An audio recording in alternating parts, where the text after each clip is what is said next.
14 माह के अपहृत बालक को भिंड पुलिस ने 9 घंटे में किया दस्तयाब। पुलिस अधीक्षक मनीष खत्री की तत्परता से बचाई जा सकी बच्चे की जान।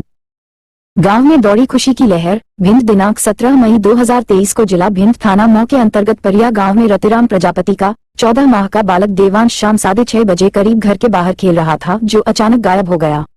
उक्त घटना की सूचना 100 डायल को प्राप्त हुई थी। उक्त सूचना के संबंध में तत्काल वरिष्ठ अधिकारियों को अवगत कराया गया तथा सूचना पर थाना मौ में तत्काल अपराध कायम किया गया।